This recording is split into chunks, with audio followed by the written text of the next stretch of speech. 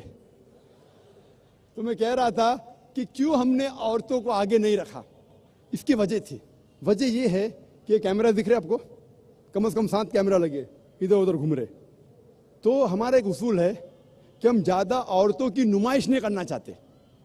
اگر کلوز رہیں گے تو کلوز اپ جائیں گا, اگر لڑکی خوبصورت ہوئیں گی شاید آپ اس کو دیکھیں گے, آپ نہیں مطلب باقی لوگ, پھر حجاب ٹوٹ جائیں گا. آپ سمجھے نا؟ تو ہمارا اصول ہے کہ ہم عورت کو عزت دیتے, لیکن عزت دیتے ٹائم پر کوئی غلط آدمی اس کو گھور گھور کے دیکھا, سپوز میری بہن آ جائیں گی اور کوئی آدمی گھور کے دیکھے گا, مجھے اچھا نہیں لگے گا کہ میری بہن کو کون گھور کے دیکھ رہا ہے, تو میں کہوں گا کیمرہ ہٹاؤ. تو اسی لیے دور رکھا ہے. تو لانگ شاٹ, میں یہی سوچ رہا تھا کہ ڈائس میں بھی ایک عورت ہونی چاہیے, وہ بھی نہیں ہے. وہی بولوں گا میں, وہ بھی سوال کا جواب دوں گا, ڈائس کا بھی جواب دوں گا. جب لانگ شاٹ ہوتا ہے تو ہمارا اصول رہتا ہے کہ خواتین کو دور سے دکھانا. اور ہم نے ایک سیٹلائٹ چینل شروع کیا, پیس ٹی وی. جب خواتین کو کلوز اپ دکھاتے تو 3 سیکنڈ سے زیادہ نہیں دکھاتے. تو قرآن میں لکھا ہے نا کہ گھورو مت. تو اسی لیے ہمارے اصول خواتین کو حفاظت کرنے کے لیے. نہیں تو آپ دیکھیں گے نا fashion T V, zoom T V دیکھتے ہیں؟ ہاں جی, زوم ٹی وی پہ دیکھتے کیا کرتے؟ زوم کر دیتے ہیں. ہاں, زوم ان کرتے, ہم زوم آؤٹ کرتے. ہم زوم آؤٹ کرتے, وہ زوم ان کرتے. یہی فرق ہے. ہم خواتین کی عزت کرتے, لیکن ساتھ ساتھ ان کو اسکرین بھی دیے ہوئے. اسکرین ہے نا, مجھ سے بڑا ادھر نزدیک ہے اسکرین, تو اور صاف دیکھ سکتے مجھے. آپ سمجھے نا, وہ مجھے اور صاف دیکھ سکتے. یہاں تک کہ خاتون کا سوال یا اسٹیج کے اوپر, ہمارے ادارے میں اسلامک ریسرچ فاؤنڈیشن میں 10 خواتین ہیں جو تقریر کرتے ہیں, لیکن جب وہ تقریر کرتے صرف عورت سنتے. ہم نہیں چاہتے کہ وہ تقریر کرتے ٹائم پہ غیر مرد ان کو گھورے. تو جب وہ تقریر کرتے, الحمدللہ میری بیوی جو ہے ماشاءاللہ امریکہ میں تقریر کی ہے, کینیڈا میں کی ہے, سعودی عربیہ میں کی ہے, دبئی میں کی ہے, شری لنکا میں کی ہے, ملیشیا میں, سنگاپور میں, ماشاءاللہ ہزاروں خواتین ہیں تقریر کی ہے, مجمع بڑا ہے الحمدللہ. لیکن ہم نہیں چاہتے کہ تقریر کرتے وقت ہم حجاب کو مینٹین کرتے. جب اور بھی مرد ہے تو تقریر کر سکتے ہیں, تو اسی لیے ہم ان کی شوٹنگ نہیں کرتے. آپ سمجھے نا؟ تو اسی لیے اسلام میں عزت دی گئی عورت کو. اور یہاں سٹیج کے اوپر بھی انٹرمنگلنگ ہوئے گا نا, انٹرمنگلنگ ہوئے گا, یہاں بھی سٹیج پہ کیمرہ کلوزنگ جائیں گا. آپ سمجھے نا؟ تو اسی لیے ہم خواتین کی عزت کرتے. لیکن اگر صرف خواتین ہیں آڈیٹوریم میں تو ماشاءاللہ 1 یا 10 خواتین سٹیج پہ بیٹھتے اور لمبی لمبی تقریر کرتے پورے دن کے لیے, کوئی اعتراض نہیں, لیکن صرف خواتین سنیں. تو اسی لیے ہم چاہتے ہیں کہ ہمارے خواتین کو ہم عزت دے. یہ عزت دینے کے لیے اور محفوظ رکھنے کے لیے طریقہ اسلام نے تیار کیا ہے. Hope answer the question. اور کوئی سوالات ہے؟ ڈیفینیٹلی. ذاکر صاحب مجھے ایک بات ضروری کہنی تھی. آج آپ یہاں پر وومنس رائٹ کے بارے میں بات کر رہے ہو. جی ہاں. دیکھیے, سوال جو ہر انسان چاہتا ہے اور ہر انسان کے دماغ میں گھومتا ہے وہ یہ ہوتا ہے کہ حقیقت میں سچ کیا ہے. میرے خیال سے سچ انسانیت ہونی چاہیے. دھرم ایک انسانیت, humanity. So we should talk about humanity first. I think dharm, ہر دھرم, میں یہ نہیں کہتا کہ آپ you always talk about common terms. میں آپ کے بہت سارے شوز دیکھا ہوں, you talk about common terms, but why by a name, why not by a name as humanity. بھائی صاحب نے بہت اچھا سوال کیا کہ آپ اتنی اچھی باتیں کر رہے لیکن ہیومینٹی کیوں نہیں کہہ رہے. نہیں, میں یہ نہیں کہہ رہا. میں صرف یہ کہہ رہا ہوں کہ ہم ایک دھرم, ایک سوچ, انسانیت, بس اتنا سوچ کے چلے تو کیا آپ کو لگتا ہے کہ کوئی بھی انسان کچھ غلط کر پائے گا؟ کہیں پر کوئی عورت کو الگ سے پردہ کرنا پڑے گا؟ جیسے آپ نے ایک ایگزامپل دیا تھا پہلے سوال پہ کہ جو منی اسکرٹ پہنے اور جو برقع پہنے تو منی اسکرٹ پہ نظر پڑے گی. پر اگر وہ انسان خود پڑھا لکھا ہو جس کی نظر جاری ہے تو کیا آپ کو لگتا ہے وہ اسکرٹ والی پہ بھی الگ سے نظر رکھے گا؟ بھائی صاحب نے بہت اچھا سوال کیا. غلطی تو اس کی ہے جو الگ سے دیکھ رہا ہے. بہت اچھا سوال ہے بھائی صاحب, بہت اچھا سوال ہے. پہلا سوال, میرے کئی سوال ہیں, میں نے آپ کو پہلے ہی کہا تھا. میں نے پہلے ہی آپ کو کہا تھا کہ ہمارے کئی سوال ہیں. انشاءاللہ مجھے موقع صرف 2 دن کے اور 2 سوال لے کے آئیں گے, واپس آپ کے پاس آئیں گے ضرور. بھائی صاحب نے پہلے سوال کیا تھا کہ ہیومینٹی کیوں نہیں, ہیومینٹی ہونا چاہیے, مطلب انسانیت. یہ دھرم کیوں, اسلام ہندوازم دھرم کیوں, انسانیت ہونا چاہیے. اور پھر سوال کیا ہے کہ اگر اچھا انسان رہے تو رول ریگولیشن کی ضرورت نہیں, اس کی مثال میں بعد میں دوں گا. پہلے سوال انہوں نے کہا بھائی صاحب اسلام میں آپ اچھا مسلمان بن نہیں سکتے تب تک جب تک اچھے انسان نہیں ہیں. پہلے اچھا انسان ہونا ضروری ہے. آپ سمجھ رہے, آپ جب تک اچھے انسان نہیں ہیں تب تک آپ اچھے مسلمان بن ہی نہیں سکتے. سمجھے آپ, پوائنٹ نمبر 1. پوائنٹ نمبر 2, لیکن صرف اچھا انسان ہونا کافی نہیں ہمارے لیے. آپ سمجھے نا, اچھا انسان مطلب جسٹ پاس اسکول, ہم چاہتے ہیں گریجویشن ہو. آپ کے اتنے قریب آنا, آپ سے اتنی بات کرنا, میں پہلے آپ کو 2 سوال کا جواب دوں بھائی صاحب, پلیز سر پلیز. باقی لوگ بھی ٹھہرے. ڈیفینیٹلی میں پہلے دونوں سوال کا جواب دوں گا اور پھر آپ ہی جاؤں گا. میں روں گا, ڈرو مت, انشاءاللہ آپ کو وقت دیا جائے گا. تو اچھا انسان ہونا ضروری ہے, لیکن پہلا نمبر پہ آپ بولتے دھرم کی کیوں بات کر رہے ہیں. میں دھرم کی اس لیے بات کرتا ہوں کیونکہ لوگ دھرم کو مانتے ہیں, اور میں یکسانیت پہ بات کرتا ہوں. بالکل صحیح کہا آپ نے, سملیرٹیز ناٹ ڈفرینسز. تو میرا صحیح مقصد ہے آپس میں یکسانیت کا.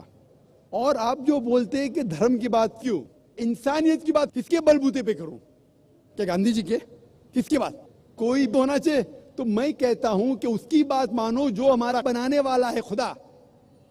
آپ سمجھ رہے کہ نہیں, آپ جو کہیں گے انسانیت ہے, میں شاید وہ بات نہیں مانوں گا. ڈفرینس ہوگا نا, کئی بات ہمارا یکساں رہیں گے, کئی بات نہیں بھی رہیں گے. آپ سمجھ رہے کہ نہیں, کتنے بات میں وی میں ڈفر. آپ کہیں گے کہ آگے رکھو, میں کہوں گا پیچھے رکھو, تو جھگڑا ہوگا.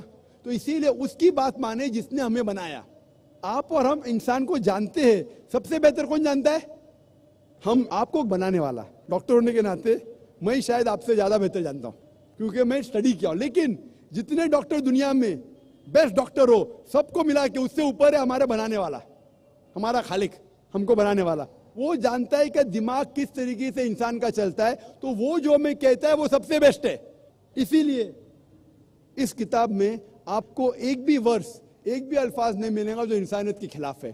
آپ کو غلط فہمی ہو سکتی ہے کہ یہ خلاف ہو سکتا ہے, غلط فہمی, لیکن انشاءاللہ اگر غلط فہمی ہے تو موقع دیتے لوگ کو سوال پوچھنے کا, تو کیا میں آپ کو جواب دے سکوں کیوں یہ غلط فہمی ہے. تو غلط فہمی کو دور کرتا ہوں میں. میرا یہ دعویٰ ہے کہ قرآن کے اندر, کیونکہ اللہ کی آخری کتاب ہے, اس کے اندر ایک بھی آیت انسانیت کے خلاف نہیں. جتنے پہلے کتابیں آئے اس کے اندر ملاوٹ ہو چکی ہے. میں کبھی بھی یہ نہیں کہہ سکتا ہوں کہ ہمارے بنانے والا خدا نے کہا ہے کہ جب آپ کا شوہر مر جائے اس کی چتا میں آپ بھی مر جاؤں. تو میں یہ کہتا ہوں یہ کتاب میں ملاوٹ ہے. کس کے طرف سے, انسان کی طرف سے. خدا کبھی لکھ ہی نہیں سکتا ایسا. خدا کبھی کہہ سکتا ہے کہ عورت کو علم مت دو, لکھا ہے لیکن وید میں, قرآن میں کیا لکھا ہے, پہلے ہدایت, علم دو عورت اور مرد کو. اگر کوئی مسلمان نہیں دیکھ رہا, وہ غلط کر رہا ہے, اس کو سزا ہوئیں گی. آپ سمجھ رہے کہ نہیں, مسلم کو مت دیکھو. تو اسی لیے میں جب کہتا ہوں اسلام, اسلام کے معنی ہے امن. اسلام کے معنی سلم سے آتا ہے, اپنی ساری خواہشیں اللہ کے حوالے کرنا, خدا کے حوالے کرنا. تو اسلام کا مطلب ہے امن حاصل کرنا, اپنی ساری خواہشیں خدا کے حوالے کرنے کے بعد. اور جو بھی شخص ایسا کرتا ہے اسے کہتے ہیں مسلم. میں تقابل مذاہب کا اسٹوڈنٹ ہوں. میں یہ کہنا چاہتا ہوں, اچھی بات صرف لیتا ہوں اور بولتا ہوں کم از کم اس کے اوپر تو عمل کرو. آپ کے وید میں بھی لکھا ہوا ہے اباؤٹ ماڈسٹی, بائبل میں بھی لکھا ہوا جو میں کر چکا ہوں میرے کسٹ میں. تو میں یکسانیت لے کے آ رہا ہوں. تو آپ اگر کہیں گے کہ انسانیت کی بات کیوں نہیں کرتے, تو انسانیت کی تو کر رہا ہوں. میرے پورے تقریر میں ایک بھی غیر انسانی بات کی میں نے, ایک بھی غیر انسانی بات کی نہیں کی. تو جب میں آج ایک بھی غیر انسانی بات نہیں کیا ہوں, اگر میں نے کوئی غیر انسانی بات کیا تو آپ کہہ سکتے ہیں ذاکر بھائی آپ غیر انسانی بات کر رہے ہیں. میں پوچھ رہا ہوں آپ سے, میں نے کوئی غیر انسانی بات کی نہیں کی. آپ سمجھے نا, تو میں انسانیت کی بات کر رہا ہوں. آپ کا جو دوسرا سوال تھا, آپ کا دوسرا سوال کیا تھا بھائی صاحب؟ دیکھیے وقت کے ساتھ ہر چیز بدلتی ہے. آپ نے کہا اکارڈنگ ٹو بائبل اینڈ قرآن, جیسا لکھا تھا کہ آدم اینڈ ایو دے ور دا فرسٹ پیپل جو پہلے آئے. اس کے بعد جیسے آپ نے بتایا کہ having sex with the same birth, آپ نے کچھ ایسا بتایا تھا کہ دے کانٹ مطلب ہیو ریلیشنز. تو وقت کے ساتھ جیسے یہ چیزیں بدلی, ویسے وقت کے ساتھ جیسے آپ نے ابھی بتایا کہ قرآن سب سے آخر میں آیا, لاسٹ میں آیا, جو مجھے خود پتا نہیں, کیونکہ میں آج میرا ماننا یہ ہے کہ شاید ہر چیز اوپر والے نے کہیں کسی سورس سے انسان کو بھیجی, اور یہ آج قرآن آئے ہوئے کئی عرصہ, کئی برسوں اور کئی وقت گزر چکا ہے. میرے خیال سے اس میں بھی کئی بدلاؤ آنے چاہیے, جہاں پر انسانیت کو بہت حق ملنا چاہیے. آج کے دن میں آج آپ اتنے ہی کہتے ہو جتنا اس میں باؤنڈیشن آپ کو دیا گیا, آپ کو جو لکھا ہوا ہے آپ وہیں تک بولتے ہو, لیکن اس کے آگے کئی چیزیں ہیں. یہ سوال نہیں ہے, یہ ایک درخواست ہے. میں سسٹم بدل نہیں سکتا, مجھے اتنی حق نہیں ہے. میں آپ سے بات کر سکتا ہوں لیکن شاید آپ ساری دنیا سے بات کر سکتے ہو. اللہ تعالیٰ جتنی ہر ایک کو, بالکل صحیح, جتنا اللہ تعالیٰ ہر ایک کو ہدایت دیتا ہے, جتنا قوت دیتا ہے, اتنا اللہ تعالیٰ کام بھی نکالتا ہے ماشاءاللہ. بھائی صاحب کا سوال تھا کہ جس طریقے سے انسانیت آگے آگے بڑھتی ہے اس طریقے سے اصول بدلتے جاتے ہیں. بالکل صحیح, لیکن بنیادی اصول وہی ہے. بنیادی اصول ہے کہ خدا ایک ہے, ایک دم اس کی عبادت کرو, اس کے علاوہ کسی کی مت کرو, صحیح ہے. بت پرستی مت کرو. تو یہ اصول ویدا میں بھی ہے, یہ اصول بائبل میں بھی ہے, قرآن میں بھی ہے. لیکن جو اسمال ایسپیکٹس ہے دیٹ میں چینج. اور 1400 سال پہلے اللہ نے آخری پیغمبر محمد صلی اللہ علیہ وسلم کو بھیجا. جب آخری پیغمبر بھیجا, اللہ تعالیٰ فرماتے سورہ مائدہ میں سورہ نمبر 5 آیت نمبر 3 میں کہ this day have I complete my favor on you and have chosen for you Islam. اس دن میں نے میرا فیور انسانیت پہ کمپلیٹ کیا اور آپ کے لیے چنا اسلام. اسلام مانی آپ امن حاصل کریں گے اپنی خواہشیں اللہ کے حوالے کرنے کے بعد. اس کے بعد ایون دا مائنر رول جو ہے وہ فکس ہو گئے, اس کے بعد بدلیں گے نہیں, کیونکہ اللہ کے آخری رسول محمد صلی اللہ علیہ وسلم تھے. ابھی یہ جب آخری آئے اس کے بعد دیر بھی نو ایڈیشن. تو آج کی تاریخ میں ہمیں فالو کرنا چاہیے آخری پیغام قرآن اور آخری رسول محمد صلی اللہ علیہ وسلم. اس کا ذکر وید میں بھی ہے. تو سارے کتابیں کہتی ہے کہ ایک خدا کو مانو, بت پرستی مت کرو, اور پیغمبر آئیں گے اس میں سے آخری پیغمبر ہوگا محمد صلی اللہ علیہ وسلم, اس کی بات مانو. تو آپ وید بھی پڑھیں گے تو یہ لکھا ہے, بائبل پڑھیں گے بھی یہ لکھا ہے. تو آخری پیغمبر محمد صلی اللہ علیہ وسلم تھے, اس کے بعد کوئی بھی پیغمبر نہیں آئے گا. اگر کوئی بھی کہتا ہے محمد صلی اللہ علیہ وسلم کے بعد کہ اسے وہی آتی ہے تو اس کو سائیکیٹرسٹ کے پاس جانا چاہیے. کوئی کہتے ہیں کہ اللہ تعالیٰ مجھ سے ڈائریکٹ بات کر کے وہی نازل کر رہا ہے تو اس کو ضرورت ہے سائیکیٹرسٹ کی. وہاں تک شاید راستے نہیں کھلے, شاید ایسا ہو سکتا ہے. کیونکہ اللہ تعالیٰ فرماتے ہیں قرآن میں کہ اس قرآن کو کوئی بدلے گا نہیں, اللہ تعالیٰ حفاظت کریں گے. اور قرآن میں لکھا ہے کہ محمد صلی اللہ علیہ وسلم آخری پیغمبر ہے. اس کے بعد اگر کوئی بھی دعویٰ کیا میں پیغمبر ہوں, اس کا مطلب اللہ جھوٹ بول رہے, نعوذ باللہ, تو ہو ہی نہیں سکتا ہے. آپ سمجھے نا, تو اللہ تو سچ ہی بولیں گے. تو اللہ جب سچ بول رہے اور کہہ رہے کہ آخری پیغمبر ہے, اس کا مطلب اس کے بعد آپ چاہے انڈیا میں رہ رہے یا سعودی عربیہ میں یا پاکستان میں یا امریکہ میں, آپ کو ماننا چاہیے کہ آخری پیغمبر محمد صلی اللہ علیہ وسلم اور آخری کتاب قرآن شریف. Hope the answer the question. السلام علیکم ورحمۃ اللہ وبرکاتہ. امید کرتی ہوں آپ سب خیریت سے ہوں گے اور اللہ تعالیٰ سے دعا بھی ہے کہ ہم سب کو ایمان, سلامتی اور صحت والی زندگی عطا کرے. اس ویڈیو میں ایک ہندو بھائی نے ڈاکٹر ذاکر نائک سے سوال کیا ہے. وہ خیر ابھی اسلام قبول کر چکے ہیں تو مسلمان بھائی ہیں, ہندو نہیں رہے, لیکن انہوں نے اپنی کشمکش پیش کی ہے, بتائی ہے ڈاکٹر ذاکر نائک کو کہ جب سے انہوں نے اسلام قبول کیا ہے تو ان کی ایمان کی کمزوری, یعنی ان کے ایمان کے راستے میں ان کے والدین کا خفقان جو ہے وہ آتا ہے. اور اسلام میں چونکہ کہا گیا ہے کہ والدین کو اف تک نہ کہو, ان کو ذرا سے بھی تکلیف نہ پہنچاؤ, لیکن ان کے نماز پڑھنے سے اور ان کی باقی ساری چیزوں سے ان کے والدین کو تکلیف ہوتی ہے. تو اس میں وہ کیا کریں؟ جیسا کہ سورہ لقمان کی آیت نمبر 14 میں اللہ تعالیٰ نے فرمایا کہ ہم نے انسانوں پر ان کے والدین کی خدمت اور عزت فرض کی ہے, اور چونکہ ان کی ماں نے ان کو بہت تکلیف سے پیدا کیا اور پھر 2 سال تک دودھ پلایا ہے تو یہ حق بنتا ہے ان کا. لیکن اسی میں لکھا ہوا ہے کہ اگر آپ کے والدین آپ کو شرک کرنے پر مجبور کرتے ہیں تو آپ ان کی بات نہیں مانیں, لیکن پھر بھی ان کے ساتھ حسن سلوک کرنا لازم ہے. یعنی کہ ان کو اچھے طریقے سے بات سمجھائی جائے, ان کی بات بے شک نہ مانی جائے, لیکن اچھے طریقے سے ان کی بات کو مطلب ان کو سمجھایا جائے کہ وہ یہ جو کام کہہ رہی ہیں, جو حکم دے رہی ہیں, وہ یہ نہیں مان سکتے. چاہے والدین غیر مسلم ہوں یا چاہے وہ آپ کو شرک کرنے کا کہہ رہے ہوں, پھر بھی آپ کو ان سے حسن سلوک سے پیش آنا ہے. اور اگر آپ ایسا نہیں کرتے ہیں تو آپ اللہ کے احکامات کی خلاف ورزی کرتے ہیں. یعنی کہ والدین کا اتنا بڑا درجہ ہے اسلام میں, اور ان کو کسی بھی قسم کی صورت میں جو ہے دکھ نہیں پہنچانا. لیکن اگر وہ شرک کرنے کا کہتے ہیں یا اسلامی تعلیمات کو پورا نہ کرنے کا کہتے ہیں تو وہاں پر آپ نے ان کی بات کو بہت ہی طریقے کے ساتھ, بہت ہی پیار کے ساتھ جو ہے وہ رد کرنا ہے, یا پھر بھی ان کے ساتھ اس نے سلوک قائم رکھنا ہے. چاہے وہ ہندو ہے یا مسلم ہے, وہ آپ کو اگر غیر شرعی بات کا کہتے ہیں تو اس معاملے میں آپ نے ان کی بات نہیں ماننی، لیکن اس نہ ماننے میں بھی آپ کی عزت، ان کی عزت والدین کی، ان کے ساتھ اس نے سلوک شامل ہونا چاہیے۔